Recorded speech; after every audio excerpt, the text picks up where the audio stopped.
애벌레에서 번데기 과정을 거치면서 모든 기관들이나 아니면 겉에 뭐 이런 갑각 같은 게 생겨나고 애벌레 일단 모든 걸 다 갖고 있거든요. 애벌레 안에 만약에 그러면 저 상태에서 꼬리 부분에 부상을 입어요. 애벌레 당시에. 그러면 성충이 됐을 때 꼬리 부분에 뭔가 문제가 생기기도 하고 그러는 거예요.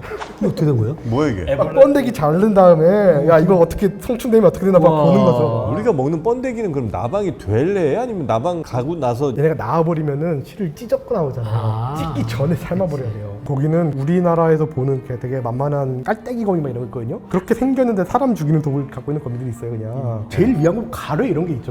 가래 같은 경우 이제 되게 센 독을 만들어서 암컷한테 짝짓기 할 때 그걸 선물로 줘요. 독을? 네, 독을 선물 주면 암컷은 그 독을 알에 잘 발라요. 발라서 딱 주면 이제 아무도 못 건드리는 알이 되는 거죠. 혼수네. 흥미로운 과학 이야기 더욱 재밌게 전해드립니다. 과학을 보다 정영진입니다. 은하를 연구하는 천문학자 우주먼지 지용배입니다. 성균관대학교 물리학과에서 일하고 있는 김범준입니다. 곤충 연구하고 만화 그리는 갈로아입니다. 네, 오늘도 이 세 분의 과학자분들과 함께 재밌는 과학 이야기 여러분께 전해드리도록 하겠습니다. 제 궁금증 하나 먼저 좀 해결해 주시고 세 분의 과학자들이 좀 넘어가 주셨으면 좋겠습니다. 물 H2O 맞죠? 수소 하나, 산소 둘 맞습니까 여기까지? 아니요. 수소 하나, 산소 둘? 아, 수소 둘, 산소 하나. 아 H2O지 참. 아, 너무 자연스러워서 막혔어요. 그죠? 자 그렇지. 수소 둘, 둘, 산소 하나. 네 맞습니다. 이게 너무 신기한 거예요. 수소에 물 같은 게 전혀 없잖아요. 수분이 없잖아. 바짝 말라있는 애잖아 얘는. 근데 바짝 말라있는 수소 둘에 산소 하나가 뭉쳤는데 어떻게 물이 되냐고. 난 이게 너무 신기합니다. 물 분자의 특성은 수소 2개와 산소 하나가 모여서 만들어내는 특성이잖아요. 이게 분자가 전체가 보여주는 특성을 분자를 구성하고 있는 원자에서 볼 수는 없죠. 자 봐봐요. 철 뭐예요? Fe. Fe죠. 예. 걔는 원래부터 철일 거 아니에요. 아, 그쵸. 금속은 그런데 철 원자가 모여서 커다란 쇳덩어리가 되잖아요. 네. 그럼 얘는 Fe가 계속 연결되어 있는 거거든요. 그렇죠. 엄밀한 의미에서 얘는 이 덩어리 전체가 분자예요. 그렇죠. 산소도 O 혹은 뭐 O2 이렇게 붙어 있어도 그냥 걔는 기체이고 자기 성질 아니요, 그대로 붙어 있지 못하죠. O2는 기체 상태에서 날아다니고요. 산소를 모아서 고체로 만들려면 엄청나게 높은 압력에서 온도가 엄청 낮아야 되는데요. 우리 눈으로는 볼 수 없을 정도예요. O2들은 이렇게 돌아다니는 거지 규칙적으로 배열되어 있지는 않죠. 어쨌든 하고 싶은 이야기가 이런 모든 것들이 모여서 커다란 무언가가 되면 커다란 전체가 보여주는 특성을 그걸 구성하고 있는 구성요소 하나에서 볼 수 없을 때가 너무 많죠. 소금을 보면요. 소금 염화 나트륨 있잖아요. 원래 염소를 보면은 염소는 무시무시한 소독약이죠. 독성이죠. 독성이죠. 그냥 나트륨만 보면 물에 넣으면 터지고 그러잖아요. 나트륨은 터져요? 터져요. 위험해요. 염화 나트륨 되면 아주 맛있는 소금이 되잖아요. 아 그래요? 나트륨이 혹시 짜진 않아요? 소금이 물속에 녹아 있을 때 이온 상태로 있는 그때 우리 혀에 있는 그 이온 채널하고 결합하는 걸로 알고 있거든요. 그때 짠맛을 느끼는 거죠. 아 근데 터지는 애, 독 있는 애 얘네가 합쳐서 그냥 맛있는 소금이 되는데 진짜 그 터지는 나트륨이랑 독 있는 염소는 맞는 거죠? 다른 염소에 다른 나트륨 섞는 거 아니죠? 염화나트륨? 소금이 그렇게 무시무시한 애인데 합쳐놓으면은 그게 만만 짠돌이가 되는 거죠. 질문은 재밌긴 했었어요. 수소도 습도가 없고, 그죠? 산소도 습기가 없는데 합해놓으면 습기가 있다는 얘기가. 그러니까 그러면 저 물 분자를 잘게 쪼갤 수 있을 거 아니에요? 분자들을 흩어놓는다는 얘기인가? 아니 물 분자 하나를 쪼갠다는 분자들을 흩어놓을 수 있죠. 흩어놓네. 그러면 여기 돌아다니는 기체인 거죠. 그 다음에 HO 이렇게 붙어 있잖아요. 요거를 칼로 싹 도려낼 수는 없어요? 전기분해하는 것처럼. 그러면 나누긴 하죠. 칼로는 안 되고요. 그러면 그렇게 전기 분해하면 그 순간 수분은 사라져버려요? 없어. 물이 전혀? 아니죠. 우리가 보는 물성은 다 화학적인 성질이고요. 분자가 보여주는 성질이지 분자를 구성하고 있는 원자가 보여주는 성질하고는 달라요. 아까 말씀하신 그게 참 좋은 예 같아요. CL은 독성이 있는데 네. NaCl은 우리가 맨날 먹잖아요. 얘는 그러면 뭘 하면 다시 물이 돼요? 화학 반응마다 너무 달라갖고요. 어떤 거는 가만히 둬도 결합하기도 하고 통 안에 그냥 수소랑 산소만 집어넣어도 물이 생기기도 해요? 그게 사실 꽤 위험한 반응이에요. 근데 살짝 불꽃만 터져도 수소가 산소랑 만나면서 물이 되면서 그게 외부로 에너지를 방출하거든요.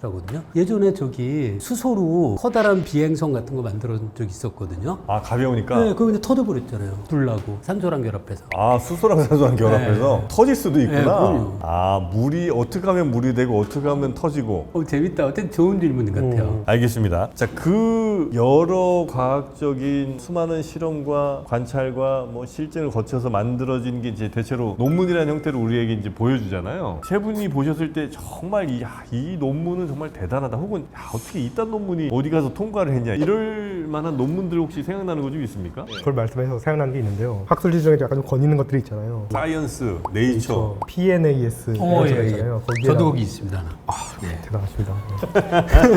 거기에 나온 것 중에 진짜 말도 안 되는 하필 곤충 분야라서 좀 부끄러운 게 있는데 곤충 중에 이제 완전 변태가 있잖아요. 완전 변태? 완전 변태네. 네, 완전 변태가 있잖아요. 그 번데기 있는 애들. 완전 변태. 완전 변태들. 원래 번데기가 물줄이 없었는데 네. 원래 번데기 없이 살다가 갑자기 번데기 있는 애들이 나타나거든요. 4학년 전에 없다가 갑자기 3학년 전쯤에 번데기 있는 애들이 나타나고 걔네들이 너무 성공해서 한 오늘날 곤충의 85%가 번데기가 있는 완전 변태 곤충이 있는데요. 얘네가 이게 왜 생겼지? 번데기란 과정이 어디서 나타난 거지? 이게 궁금했어요. 그러니까 번데기가 또 있단 말은 애벌레 과정이 있다는 얘기인데 그러니까 메뚜기 같은 불완전 변태들 보면은 그냥 태어났을 때 메뚜기처럼 생겼잖아요. 메뚜기처럼 생겼다가 자라다가 나중에 날개 달고 다는 건데 아 메뚜기는 그 애벌레 과정이 없어요? 네, 불완전 변태. 오. 그냥 원래 곤충이 그게 디폴트인데 한 3학년 전쯤에 갑자기 애벌레라는 게 생기더니 번데기를 거쳐서 갑자기 성충이 되는 그런 단계가 나타나는데 알에서 꼬물꼬물 애벌레 됐다가 번데기 됐다가 번데기 됐다가 그다음에 이제 곤충이 되잖아요. 그게 갑자기 나타난 거예요. 그리고 이게 너무 성공적이어가지고 오늘날 곤충의 85%가 완전 변태가 됐는데 이게 왜 일어났을까에 대한 논문이 피네스에 뭐라고 나왔냐면 아마 그 바퀴벌레가 다른 곤충이랑 교잡이 일어난 것 같다. 다른 벌레랑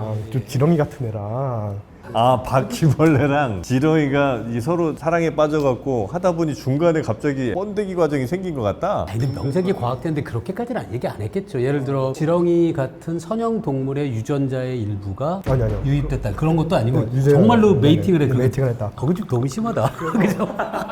정확하면 지렁이가 아니라 벨벳 웜이라고 하는 절지동물과 가까웠던 애들이 있었는데 그 유주동물 벨벳 웜과 바퀴벌레가 석탄기 때 아마 교잡이 일어난 것 같다. 이게 아무런 증거도 없이 그냥 이야기만 딱 해놓고 이제 아 증거가 없어요? 아무런 증거가 없습니다. 그래서 이렇게 나온 거예요. 근데 왜 이게 어떻게 가능했냐? TNS 그 이어주는 사람 있으면 그 출판할 수 있잖아요. 근데 그 누가 이어줬냐면 린 마굴리스라고. 린마굴리스 그 사람은 미토콘드리아. 네, 미토콘드리아 공생설을 만든 네. 사람 있죠. 원래 우리 체내에 미토콘드리아라는 세포의 소기관이 있죠. 원래 외부에서 기원했잖아요. 원래 다른 호기성 세균인데 얘네가 우리 몸에 들어와서 우리가 에너지를 만들잖아요. 그게 굉장히 대단했던 게 그 린 마굴리스가 만든 이론인데 그분의 전 남편이 심지어 칼세이건이잖아요. 전 남편이 칼세이건이에요. 첫 번째 남편이. 네, 첫 번째 남편이 칼세이건이에요. 대단하신 분인데 원래 생물의 진화는 쫙 가지가 뻗어나는 건 줄 알았는데 이렇게 이어졌다는 훌륭한 이론이었던 거잖아요. 근데 린 마굴리스가 보기에 아니 곤충이 이렇게 그럴 수도 있지. 근데 곤충 한 사람 입장에서는 이게 말이 안 되는 거죠. 그래서 이제 굉장한 욕을 먹고 반박 논문에서 덕분에 인용수 좀 벌었구만 하면서 아 그런 논문이 있었어요. 그런 논문이 있었습니다. 이렇게. 아, 번데기 과정이 어떻게 생겼나를 참 과학자들이 궁금했었는데 곤충학자들이 궁금했었는데 아이고, 그 답이라고 자기가 내놓은 게 이게 굉장히 좋은 학술지에다가 이제 아무리 봐도 바퀴벌레랑 지렁이랑 썸씽이 있었던 것 같다. 네네네. 보진 못했지만 이거다. 이렇게. 지금도 한번 썸씽 좀 시켜보지 왜. 그러게 말입니다. 실험이라도 해보든가. 네. 아니 근데 그 생각해보니까 애벌레는 그럼 곤충이 아니에요? 왜냐면 애벌레는 다리가 6개가 아니잖아요. 곤충의 유충 단계죠. 아 유충 단계. 그리고 보면은 그 다리 6개 달려 있어요. 그래요? 애벌레도 보면? 애벌레? 있는 게 있고 없는 게 있는데 팔이 애들은 없거든요. 다리 6개 달리는 데 있습니다. 이렇게 장수풍뎅이 사천벌 내버려보면 다리 이렇게 있습니다. 아 그래요? 모든 게 다 갖춰져 있습니다. 네. 곤충으로서. 네. 아 근데 그 애벌레에 어떤 과정이 있으면 성충과 모양이 완전 다르잖아요. 애벌레 안에 말랑말랑 그 안에서 사실은 성충의 모습이 있는데 이제 그게 가려져 있는 거예요? 아니면 애벌레에서 번데기 과정을 거치면서 모든 기관들이나 아니면 겉에 뭐 이런 갑각 같은 게 생겨나고 그 다음에 번데기 과정 거치면서 걔네들 껍질이 싹 벗어버리고 이제 완전 바뀌는 거예요? 그게 많이 오해가 있었던 것 중 하나인데 애벌레에 다 있어요. 아 왼쪽이 지금 애벌레죠? 네. 오른쪽이 팔인데 애벌레 일단 모든 걸 다 갖고 있거든요. 애벌레 안에 애벌레 안때 단순해 보이지만 모든 구조가 다 있고 이게 서양에서도 많이 오해되는 구조 하나가 애벌레 이렇게 있었고 번데기 때 이 모든 게 다 녹은 다음에 다 재구성돼가지고 성충이 된더라 뭐 이런 그런 얘기가 충좀 푸지 있는데 마실래요? 네 그게 아니라 그냥 아니네. 이 동물은. 그냥 다 있던 게 올챙이가 개구리 되듯이 필요 없는 부분은 사멸하듯이 죽고 필요한 부분은 그냥 다시 또 세포 성장하고. 성장하는 식으로 그냥 쪼물쪼물 하는 거지 완전 녹여서 재구성하는 건 아닙니다. 그래서 그대로 있는 거 그대로 변형하는 수준. 만약에 그러면 저 상태에서 꼬리 부분에 부상을 입어요. 애벌레 당시에. 그러면 성충이 됐을 때 꼬리 부분에 뭔가 문제가 생기기도 하고 그러는 거예요? 그렇습니다. 그거 옛날에 사람들이 많이 실험한 게 막 이런 거죠, 그렇죠? 네. 이게 어떻게 된 거예요? 뭐야 이게? 막 번데기 자른 다음에 야 이거 어떻게 성충되면 어떻게 되나 막 우와. 보는 거죠. 막. 좀 잔인하긴 하지만 근데 명확하게 보여주네요. 성충이 애벌레 가운데 부분을 잘랐더니 성충에도 없잖아요. 저기 뭐 유리관 박은 거예요? 네, 뭐 이런 거 막 해봐요. 옛날 사람들이 이거 막 여기 부셔보고 여기 부셔보고 여기 부셔보고 어디가 그런지 알아봤는데 보니까 다 구성 요소가 다 갖고 있고. 야, 저렇게 잘하는 게 너무 신기하다. 수정란이 애벌레가 되는 과정에서 이미 거의 결정된다는 얘기네요, 위치가. 알 태어날 때 이미 어디가 머리고 어디가 꽁무니 다 정해져 있고요. 아래서부터 네. 그다음에 아래서 애벌레 태어날 때쯤이면 이제 다 여기 다 구성되어 있습니다. 그렇군요. 아, 너무 못했다. 못했죠, 네. 자, 하여튼 아주 신기한 논문 하나, 너무 좀 과학자들이 보기에 얼굴을 들지 못하게 부끄러운 논문 하나 소개를 좀 해주셨고요. 천문학 쪽에도 뭐 있습니까? 최근에 제가 읽었던 좀 흥미로운 웃겼던 논문 중에 하나가 뭐가 있냐면 현대 천문학에서 이제 우주의 나이를 138억 년이라고 이야기를 하는데 우주의 나이를 270억 년이라고 주장하는 2배로? 네. 심지어 퍼블리시가 됐어요. 굉장한 어그로를. 네. 그 뭐야, 뭐 계산하다가 나누기 2를 안 했다 그거예요? 아니요.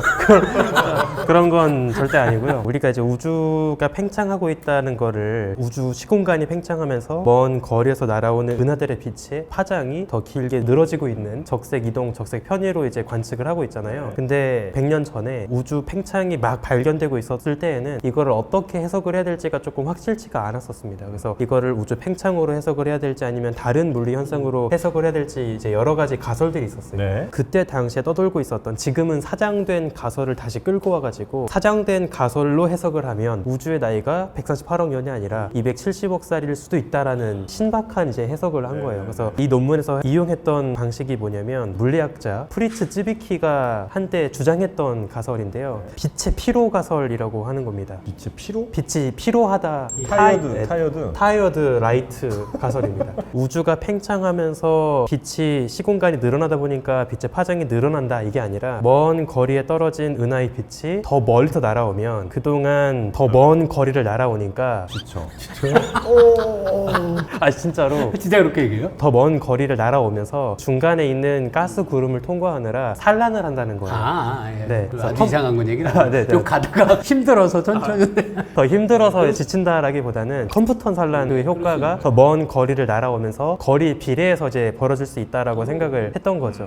그래서 실제로 거리에 비례해서 관측되는 거 아니냐라고 당시 이제 쯔비키가 제안을 했던 겁니다. 이제 그걸 가지고 우주에서 제임스 웹으로 막 관측되고 있는 관측 결과를 설명하려고 보니 우주의 나이가 270억 살이어야 한다라는 게 이제 그 논문의 내용이었던 거예요. 근데 안타깝게도 그동안 이미 발견된 여러 모델이나 여러 관측된 데이터들은 다 138억 년이라는 데이터를 다 지지를 하고 있기 때문에 사실 받아들이기는 어려운 주장이긴 했던 거죠. 네네네. 혹시 이제 되게 멀리 떨어진, 그래서 100한 몇십억 년 된 은하로 보이는 관측된 그런 이제 은하가 있을 거 아니에요. 그 친구가 중간에 말씀하신 것 같은 어떤 뭐 먼지니 뭐 이런 것들 때문에 원래는 한 50억 년도 안 되는데 138억 년처럼 관측될 그럴 가능성은 매우 없습니까? 사실 그런 효과가 아예 없지는 않을 거예요. 근데 실제로 이제 관측을 했을 때 어느 정도 우리가 자신할 수 있는 이유가 뭐냐면 특히나 이제 먼 은하를 관측할 때 조금 복잡한 이야기이긴 하지만 말씀을 드려보겠습니다. 네네. 수소 원자들이 스펙트럼을 관측을 할 수 있거든요. 네네. 근데 수소 원자가 방출할 수 있는 가장 짧은 파장의 한계가 있어요. 그럼 그것보다 더 파장이 짧은 빛은 우리가 관측할 수가 없습니다. 그것보다 더 넘어서 빛이 나올 수가 없기 때문에 거기서 관측을 하게 되면 스펙트럼이 딱 끊기게 돼요. 라이만 알파 선이라고 부르는데 그 경계를 기준으로 관측을 하게 되면 실제로 스펙트럼이 얼마나 더 길어졌는지를 관측을 할 수 있는 명확한 기준선이 있어요. 네, 명확한 기준선이 있으니까 실질적으로 이제 중간에 얼마나 흡수가 되든 상관없이 아, 그래요? 네. 중간에 뭐가 이렇게 방해하거나 이런 일이 있더라도 네네. 하여튼 그런 계산들을 천문학자들이 또 최대한 또 정확하게 계속 만들어 나가겠죠. 하실 말씀 있으셨던 것 같은데요? 아까 애벌레랑 교잡해서 만들었던 그 있잖아요. 거기서 아주 그냥 생각난 게 있어요. 네. 벨벳벌레랑 바퀴벌레가 교잡해서 만들었다는 얘기를 했잖아요. 근데 그 벨벳벌레 중에 되게 재밌는 최근 소식 하나 있었는데 이것도 그냥 귀여운 논문 얘기. 그냥 걔네들이 어떻게 생겼냐면 뚱뚱한 코끼리 다리 달린 지네처럼 생겼어요. 뚱뚱한 코끼리 다리 달린 지네처럼 생겼어요. 코끼리 다리 떠오르진 않네요. 달린 지네. 이렇게 생겼어요. 이렇게 다리가 이렇게 많이 달렸어요. 뚱뚱한 다리가. 다리가 두꺼운 지네처럼 생겼어요. 이렇게 생겼어요. 그래서 최근에 베트남에서 발견된 종명이 토토로로죠. 토토로. 왜냐면 토토로 고양이 버스처럼 생겨가지고 네, 토토로라고 지었는데 진짜 이렇게 다 돌아다녀요. 아이들이. 네. 그래서 이름 되게 잘 지었다. 최근에 본 귀여운 논문 중 하나였어요. 그 얘기 해주시려고? 아니 갑자기 물어보셔가지고. 벌레가 너무 사랑스러워요? 그러시네요. 참지를 못하시는데. 그럴 것 같아. 이게 귀엽다 이거죠.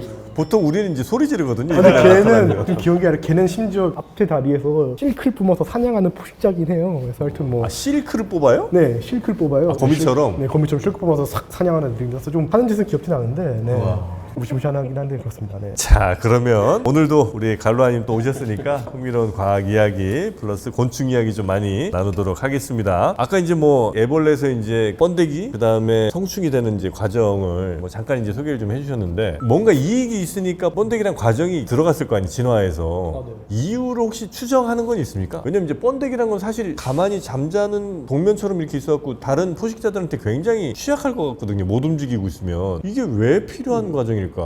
되게 유용합니다. 일단은 그 유용한 이유가 아까 말씀드렸듯이 85%의 곤충이 다 그걸 한다는 게 되게 유용하다는 게 이게 증명이 되는데 왜 그러냐면요. 오늘날 곤충을 보면은 번데기 상태로 겨울 나거든요. 일단 그것만으로 되게 훌륭하고요. 겨울을 네. 나기가 쉽구나. 왜냐면 번데기 없으면 대부분 뭐 성충으로 겨울 나는 애들 있거든요. 지금 봄이잖아요. 그래서 이제 성충으로 겨울 났던 애들이 깨어나고 있는데 그렇지 않으면 대부분 이제 알 아니면 번데기로 낳거든요. 근데 이제 번데기로 낳는 경우가 편하죠. 왜냐면 일단은 번데기 할 때 고치를 쓰는 애들도 많기 때문에 그런 식으로 보온도 되고 또 고치 지을 때 애들이 그냥 누에 같은 거는 이제 우리가 하얗게 가축화해가지고 이쁘지. 다른 애들은 고치가 굉장히 위태가 잘 돼 있습니다. 나방 같은 애들 어떤 애들 보면 그 나무 가시처럼 위태한 애들도 있고요. 되게 다양한 애들 많이 있고요. 고치는 이제 워낙 우리가 이제 잘 되내고 못생기게 애들이 막 해놨어요 다들. 그리고 열대 같은 나비 같은 건데 일부러 고치가 반짝이거든요. 왜 반짝이냐면 오히려 그 열대는 햇볕이 막 쬐잖아요. 그러면 반짝이는데 오히려 안 보인대요. 막 그런 식으로 막 위태를 하는 식으로. 보호를 하는군요. 네, 그런 식으로 네 보호가 있습니다. 그런 식으로 하여튼 여러 가지 방법으로 일단 그 위태가 있는데 겨울 나는 경우라면 일단은 번데기가 되게 좋고요. 애벌레 가족이 왜 좋냐면 생활사가 두 개예요. 애벌레 때는 사슴벌레 예를 들자면 사슴벌레는 애벌레 때 나무 먹고 성충 때는 수액 먹거든요.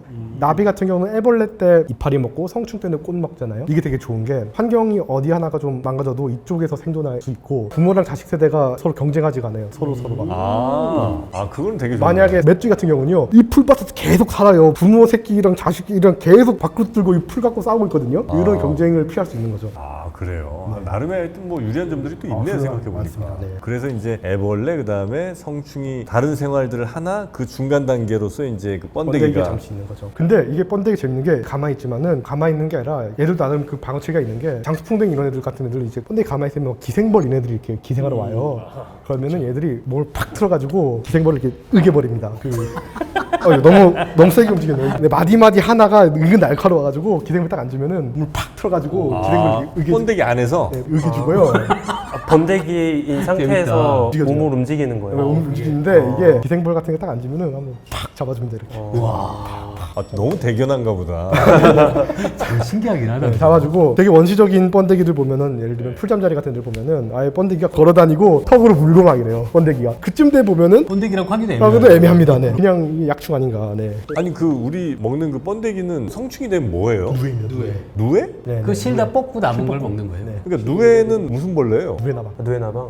누에 나방이 나방? 우리나라에도 있는데 그 맨누에나방이라는 봄빅스 머시기가 있고 그거를 한 5,000년, 6,000년 전부터 저 중국 쪽에서 가축화를 해가지고 가축종을 만든 거죠. 완도 가축화가 돼가지고 잘 날지도 못하고 짝짓기 했는데 이걸 또 못 떼어 지들끼리 해서 인간이 다 떼줘야 되고 나방을? 네 짝짓기하고 다 떼줘야 돼요. 가축화 너무 잘 돼가지고. 아니 봐봐요. 근데 고치를 이제 만들죠. 안에 번데기가 이렇게 있는 거죠. 네. 그렇죠. 번데기에서 나방이 나와요. 잠깐만, 우리가 먹는 번데기는 그럼 나방이 될래? 아니면 나방 가고 나서 껍질이 근데 그게 고치 안에 있는 건데 나오면 안 되는 게 얘네가 나와버리면은 실을 찢었고 나오잖아요. 찢기 전에 삶아버려야 돼요. 왜냐면은 야생종은 얘들이 한번 치덕 만들어서 그냥 풀면은 이게 실가닥이 막 풀어져 있거든요. 근데 이게 저희가 6,000년 동안 키운 거잖아요. 그래서 실 한 롤로 잘 만든 놈을 만든 거예요. 그래서 찢고 나면 다 흩어지거든요. 그렇기 때문에 찢기 전에 삶습니다.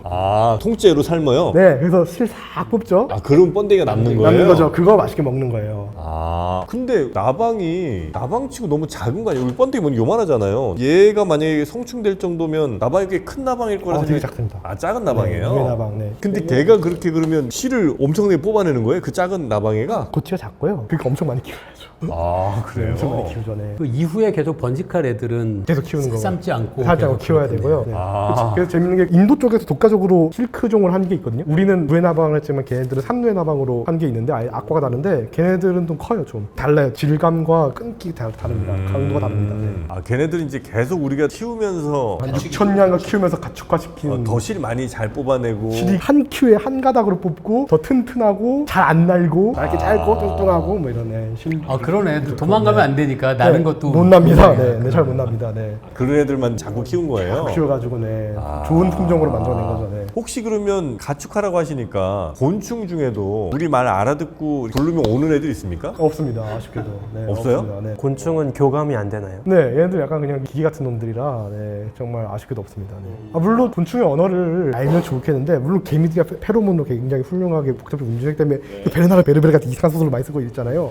그래서 뭐 그런 게 되게 판타지하게 되면 재밌겠는데 아직까지는 그런 건 없습니다. 네네. 곤충 중에 제일 오래 사는 애들이 몇 년 정도 삽니까? 아 그거 실험한 게 있는데 털개미 라시우스라는 애들을 키웠는데 걔가 기록적으로 여왕을 잡아서 키웠는데 34년 동안 키우기가 일단 궁극적으로 제일 오래 키웠고요. 여왕 한 마리가 34년을 살았어요? 네네. 이 털개미가 흔하고 별거 없는 애들이거든요. 그래가지고 더 크고 더 큰 애들은 얼마 더 살까 모르는 거죠. 네. 50년 살지 않을까 생각하고 있습니다. 아, 그래요? 곤충 중에 그렇게 오래 사는 친구들이 있어요? 여왕들. 왜냐면 일개미나 3년 살거든요. 네. 그래서 한 50년 살지 않을까. 야, 50년을 살면 거의 사람만큼 사는 건데. 사람만큼 삽니다. 네. 이제 곤충은 특징이 발 6개잖아요. 6개가 특별히 유리할 게 있습니까? 예를 들면 이제 우리 동물들은 4개잖아요, 보통은. 우리 포유류들은. 그리고 뭐 6개고 그다음에 뭐 8개가 된다고 더 나쁠 것 같진 않은데. 6개 정확하게 있습니다. 6개인 이유가 왜 다주류같이 다리가 많은 게 아니라 곤충 정략 이런 게 있는데 곤충 조상을 보면 다리가 많았거든요.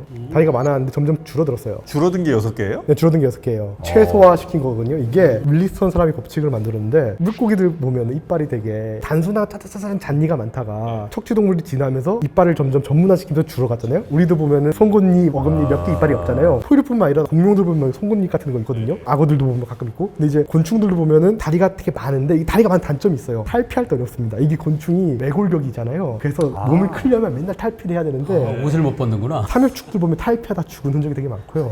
아, 옷 벗다 죽는 거예요? 오래 죽습니다. 그러네. 이게 몸 크려면 이게 법칙이 있어요. 몸 크기의 1.3배, 1.4배 이상을 못 키웁니다. 한 번 탈피할 때마다. 아, 한 번 할 때마다? 도시동물들은 네. 그게 최대 크기입니다. 1.3. 예, 그래서 예. 그렇기 때문에 계속 탈피를 해줘야 되고요. 몸집이 커질 때마다 예골격이 허용한 두께가 있기 때문에 바다가재가 탈피해서 죽는다잖아요.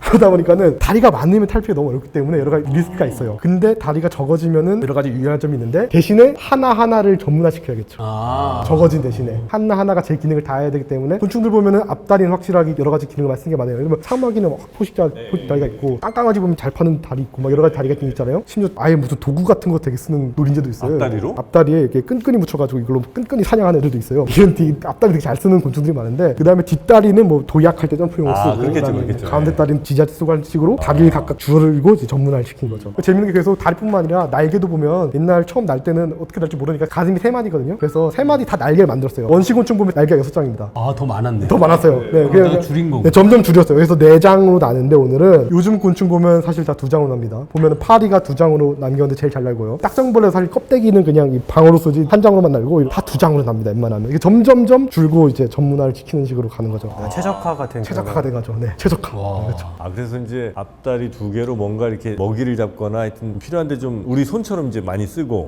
뒷다리로는 이제 점프라든지 하여튼 뭐 지탱한다든지 이런 걸 이제 많이 쓰고 네, 그러니까 최적화 결과 6개인 거죠. 많았다가. 여기서 이제 더 많으면 탈피하다가 영 못해서 이제 죽기도 하고 그렇죠, 네. 근데 여기서 한 4개쯤 되면 써야 될 걸 못 쓰니까 퇴화될 수도 있고 줄어들 수도 있어요. 왜냐면 나비들 보면은 네발나비라고 사실상 날아다니고 짝짓기하고 안 착지만 되잖아요. 앞다리가 거의 이렇게 태화되듯이 이렇게 줄어들어 있어요. 다리 4개만 있으면 되는데 왜냐면 걔들 이렇게 착지만 하면 되잖아요. 네발나비. 특별히 누구랑 싸울 일도 별로 싸울 일도 없고. 별로 없고. 애들이 우아하고 좀 이쁘니까 네네네. 그냥 사뿐이면 되니까. 네네네. 아, 사뿐이 안 좋아지고 네, 하면 사뿐이 안 되니까 좋아지고. 하긴 그렇죠. 꼭 필요한 것만 남겨두는 게 에너지 소모에도 가장 이제 네. 소비에도 좋은 그래서 거니까. 나비도 원래 날개 4장인데 나비나 나방이나 두 날개가 다 걸려 있어요. 서로 그냥 붙어 있어요. 그래서 사실상 한 서로 날개처럼 날라. 이렇게 아, 그래요. 납니다. 잠자리 이제 완전히 분리된 4개가 있는 잠자리 거고. 걔네가 이상한 거죠. 걔네 제일 원시적이니까 이렇게 나는 거고. 네. 아. 진화에는 방향성이 없다고 생각하잖아요. 하죠. 네. 그러면 6개가 좋다면 처음부터 6개로 시작하지 않았을까요? 왜 많이 만든 다음에 굳이 없애는 걸 택했을까요? 아, 왜냐면 절지동물이 절지잖아요. 그래서 코옵션이라고 하는데 처음에 한 마디에서 신기한 기능을 만들어요. 그러면 마디에 있는 그거를 복붙하듯이 다른 마디마다 다 만들어 버립니다. 아, 그런 진화가 되게 많이 일어나요. 방향성 없지만 그냥 그렇게 진화해 왔다. 곤충의 제일 위에 조상쯤에는 그러면 지네 같은 애들이 제일 먼저예요? 따지고 보면 그렇습니다. 네. 따지고 보면 지네는 아니지만 지네같이 생겼어요. 지네같이 생긴 애들 비슷한 거 딱 붙어있는 애들이 이제 많이 독붙에서 한 마디에서 뭔가를 만들면은 똑같이 만든 편이에요. 왜냐면 절지동물이 그렇거든요. 그래서 지네들 보면은 지네 태어났을 때 지네 새끼 맞네, 지네 새끼? 아니 못 봤어요. 지네 새끼가 보고 싶지 않아요. 아 그래요?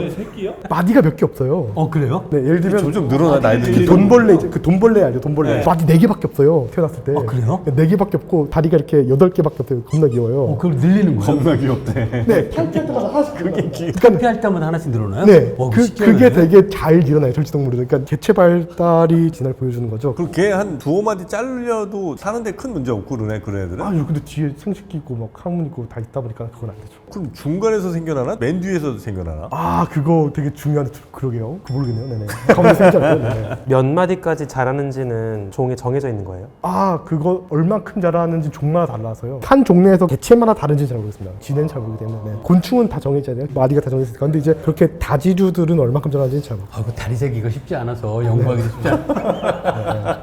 잠깐 이게 48개였나? 그 다리 많은 친구들은 우리가 보면 이제 물결처럼 움직이잖아요. 그럼 그거는 이제 어디 뇌에서 컨트롤 해갖고 타다다다다다다닥 이걸 이제 하는 거예요? 아니면 그냥 앞에서 움직이면 그 리듬 따라서 뒤에는 그냥 알아서 이렇게 같이 움직이는 재밌는 거예요? 질문인데요. 그 지네한테 물어봐야 되는 거지. 근데 곤충이 움직이는 방식. 그러니까 예를 들어서 뇌에서 만약에 컨트롤한다면 뇌를 잘라버리고 만약에 움직이는 거 보면 엉망으로 막 움직이면 중앙 뇌에서 통제를 하는 거고 그게 아니라 만약에 뇌를 잘랐는데도 쭉 이렇게 잘 쭉 움직이면 이어지면 이거 그렇죠. 그냥 자연 신경 따라서 알아서 가는 거잖아요. 재밌는 오, 재밌는 질문이네요. 네. 그거 모르겠습니다. 근데 아 이게 빨리 나 스카우트 해. 곤충들은 곤충별 절치뿐만 아니라 뇌뿐만 아니라 신경마다 신경절들이 다 많기 때문에 그래서 아마도 잘라도 그냥 잘 움직일 것 같아요. 이거 물결처럼. 아마도 네네. 그러니까 첫 번째 다리가 움직인 정보가 그 다음에 전달돼서 걔가 움직이고 그렇게 전달되잖아요. 곤충도 그럼 턱수 같은 게 있는 거예요? 비슷한 신경 마디마디가 되게 잘 발달돼 있습니다. 몸 끝까지. 네네. 재밌는 게 우리는 등이 있잖아요. 곤충들이랑 철저도 배에 있습니다. 등은 공격당하기가 쉽습니다. 네. 아 그래서 네네네. 아 그래서는 아니죠. 근데 하여튼 다 배에 있습니다. 네네. 강아지나 이런 애들은 이렇게 움직이다가 빨리 달 땐 막 이렇게 움직이잖아요. 이렇게. 곤충은 6개가 이렇게 있잖아요. 아 좋은 질문. 네. 이렇게 가요? 아니면 이렇게 가? 어떻게 가요? 3개 움직이다가 달릴 때 2개로 바뀝니다. 3개가 붙어 있거든요 원래. 한 덩어리로 움직인다고요? 아니요, 그러니까- 세 개라는 게 척척척 움직이는데 하여튼 3개가 붙어 있어요. 지면에 보면은 3개가 움직이는데 그러면은 세 개가. 지면에 3개가 붙어 있는데 달릴 때 2개로 달리고요. 우리도 걸을 때는 2발이고 빨리 달릴 때는 1발이니까. 우리 빨리 비슷하네. 우리 빨리 달릴 때는 그럼 양쪽에 한 발은 이제 놓은 거예요? 그렇죠. 네네네. 공중에 떠 있는 거죠. 달릴 때는. 그걸 되게 잘하는 게 이제 개미들 같은 경우는 사막에 사는 애들은 바닥이 뜨겁잖아요. 2발로 되게 잘 뜹니다. 2발만 붙어 있는 거 다다다닥 뛰어야 돼요. 왜냐면 너무 뜨겁잖아요. 그래서 재밌는 것 중 하나가 최근에 또 이제 겨울 눈 위에 걸어다니는 곤충이 있거든요. 각닭이, 눈각닭이라고. 걔들은 차갑단 말이에요. 걔들은 이것만은 안 돼요. 그래서 하다가 나중에 2-3개가 동상이 옵니다. 그러면 다리를 떼어내요. 아치다리를 떼어내. 치다네요. 그 전에 짝짓기를 해야 돼요. 다 떨어지기 전에. 네, 다 떨어지기 전에. 그 전에 짝짓기 해야 됩니다. 네. 아, 너무 애잔하다, 너무 진짜. 슬픈 애들입니다. 네네. 그래서 얘네들은 야생에서 항상 다리 한쪽에 떨어져 있어요. 일단은 애벌레야 물에서 살다가 나오는데 겨울에 이제 딱 성충되면은 눈이 돌아다니면서 훅 뛰면서 이제 빨리 찾아다녀야 되죠. 네. 아 그럼 암컷이 볼 때도 얘는 그래도 한 4개 남아있으면 아 그래 너는 괜찮다 하는데 2개 남아있고 이러면 얘는 도저히 안 돼. 좀 더 뛰어와라.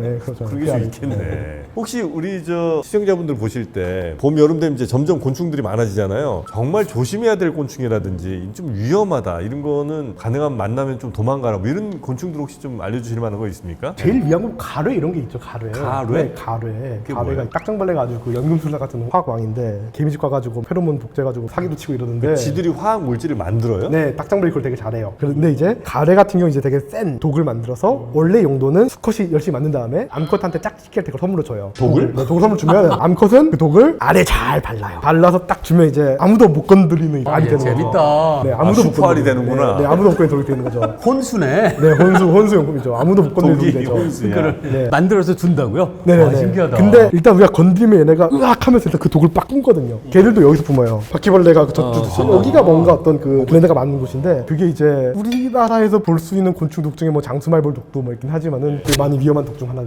아 그래요? 네네. 많이 빨개 부어요? 붓고요. 먹으면 좀 큰일 나고 뭐 이런 거죠. 네네. 그럼 어떻게 생기네요? 딱정벌레인데 시커멓고 딱정벌레처럼 생겼어요? 딱정벌레입니다. 네. 아 그래요? 그런 것들은 좀 이제 얘네 근데 얘네 인생이 좀 고달픈 게 얘네가 알 되게 많이 낳거든요. 몇천 마리, 몇백 마리가 나와요. 약간 개복치 같은 스타일의 그 있잖아요. 생물들이 새끼를 적게 낳아서 케어를 많이 할 것인가, 아니면 엄청 많이 낳은 다음에 개복처럼 살아남아라로 갈 것인가인데 얘네가 개복치 스타일로 간 애들이에요. 그래서 엄청 많이 나와가지고 새끼들이 깨어나면은 어떻게 하냐? 꽃 위로 엄청 가요. 옛날에 그 꽃들에게 희망은 뭐였죠? 그 애벌레 동화처럼 꽃 위로 막 올라가요. 꽃 위로 올라가서 뭘 하냐면 꿀벌이 올 때까지 기다려. 꿀벌이 올 때까지 기다려서 꿀벌이 오면 꿀벌이 탑니다. 꿀벌을 잡고 타요? 네, 꿀벌 잡고 타요. 그러면 꿀벌 집에 가서 꿀벌의 기생하다 삽니다. 그래요? 네네네. 꿀벌에 기생을 해요? 꿀벌이들한테 벌집. 벌집에 어디든. 그렇기 때문에 하여튼 하단 인생을 사는 친구들입니다. 그렇게 4천 한 몇백 마리 나면 한두 마리 되면 성공한 거죠. 네.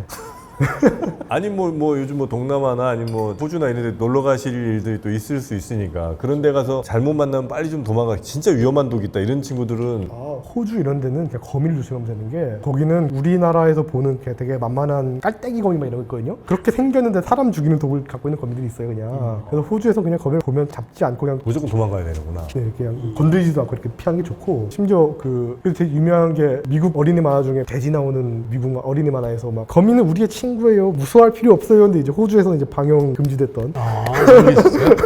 네, 아예. 거미가 위험하니까. 네, 호주에서는 그런 이야기 통하지 않는다면서 이제 뭐 방영 금지됐던 적이 있을 정도로, 네, 호주에서는 거미 같은 거 조심하고. 네네네. 근데 왜 가끔 우리 영화 같은 거 보면 뭐 스타쉽 투퍼스라든지 뭐 이런 아, 몇몇 맞아요. 영화들 많이 보면 기억나요. 외계 생명체들을 사람과 비슷하게 뭐 만든 경우도 있지만 곤충 따라 만드는 경우도 좀 많은 것 같아요. 디스트릭 9 보면은 그렇죠, 그렇죠. 너무 좋아요.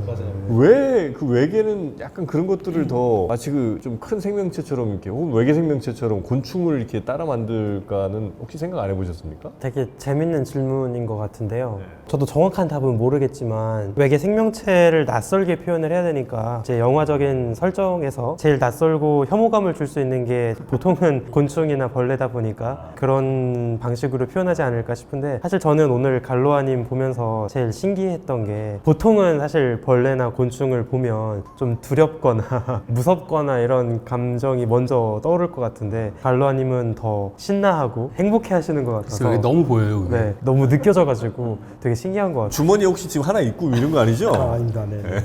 그래서 전혀 연구하실 때 그런 뭐 무섭거나 그러지 않으실지가 너무 궁금한 것 같아요. 네, 전혀 그러지 않습니다. 네. 못 보던 거 봐도 무섭거나 이런 건 전혀 없어요? 네네네. 그런 게 정말 상실됐다 생각이 드는 게, 좀 커도 네네네. 크면 너무 좋죠. 생명의 경이로움. 진짜.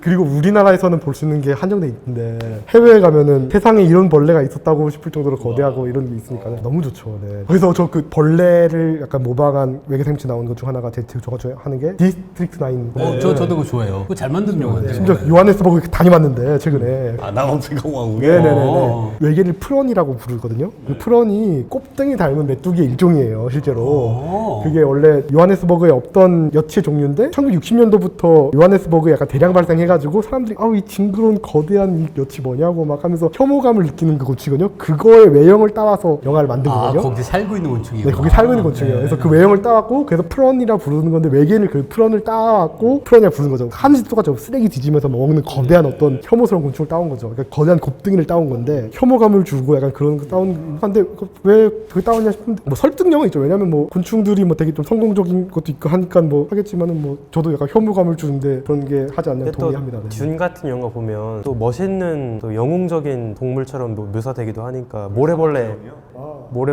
너무 너무 큰데. 근데 거기서 또 멋있더라고요. 아니 그렇게 큰 곤충은 불가능합니까? 예를 들어서 뭐 한 골든 리트리버만한 한 40kg짜리 곤충 뭐 이런 애들이 나올 수는 없어요? 그러니까 우리 지구의 환경 자체가 중력이 좀 작아야 중력 때문에 뇌골격이 커질수록 안에 축이랑 두께랑 근육량이 버티지 못하기 때문에 바닷속에서는 거대한 개가 가능한데, 육상 절지동물 중 가장 큰 게 그 코코넛 크랩이거든요. 야생에서 되게 보려고 노력을 했으나 못 봤지만 코코넛 크랩 정도가 최대 크기고, 더 커지려면은 바다같이 부력이 있다든가 아니면 중력이 작은 행성 그래야죠. 외골격으로는 한계가 있네요. 그래서 지구에 만약 그런 게 오면 그 영화에 나오는 곤충형 외계인들이 말이 되려면 지구보다 중력이 약한 행성이어야 말이 되겠네요. 아니면 외골격을 구성하는 성분이 완전히 다르거나 그래야겠네요. 중력의 영향을 받는 한계가 좀 있을 수 있겠군요. 그러면 알겠습니다. 알겠습니다. 하여튼 그렇게 큰 벌레가 없음을 저는 좀 감사하고 있어요. 저도요. 그래서 그 앤트맨 보고 되게 감동했습니다. 네. 앤트맨? 앤트맨 보면 개미 크게 나오잖아요. 근데 심지어 그 정말 완벽한 개미를 구사해놨어요. 종을 바로 알 정도. 저거는 아타, 저거는 다케톤, 저거는 메가포네라, 저거는 아, 그게 여러 종류예요? 네네네. 와, 신기하다. 비늘개미 무슨 개미 무슨 개미 다 정말 앤트맨에 등장하는 개미들이 네, 3D 스캔을 했나 싶을 정도로 너무 정확하게 나와. 심지어 3에서는 그 무슨 메카닉 경기 달고 나오잖아요. 그래서 이야. 영화는 재미없지만 저거 훌륭하다. 와, 진짜 완전히 곤충 사랑이 대단합니다. 네. 오늘 갈로아님 포함해서 아주 재밌는 또 곤충 이야기 들어봤는데 새로운 분야 얘기를 듣는 거는 두 분께도 너무 굉장히 재밌어요, 너무 행복한 좋아요. 일이죠. 네. 또 제가 굉장히 좋아하는 과학자의 모습이에요. 제가 좋아하는 사람들이 그 분야의 지식을 많이 알고 있는 것보다 자기의 분야를 정말 좋아하는 게 느껴지는 사람들이 맞아, 좋거든요. 맞아. 근데 너무 좋아하시네요. 너무 좋아해요. 자, 앞으로도 곤충들이, 벌레들이 우리에게 매우 유용해질 가능성이 좀 높은 상황들이 좀 된 것 같습니다. 아, 네. 예, 그래서 그런 거에도 좀 신경을 좀 써주시고 네. 물론 꼭 뭐 우리 유용하라고 그 생명체를 뭐 꼭 이용해야 된다는 건 아니지만 어쨌든 뭐 아마 많은 곤충들이 나중에 미래 식량이나 이쪽으로 또 생각을 많이 하시는 것 같더라고요. 그런 것들도 우리 갈로아님 잘 좀 매니지먼트를 해주시기 바라겠습니다. 자, 그러면 저희는 또 다음 시간에 재밌는 과학 이야기 계속해서 여러분께 전해드릴 거고요. 오늘은 여기서 인사드리도록 하겠습니다. 함께해 주신 여러분 고맙습니다.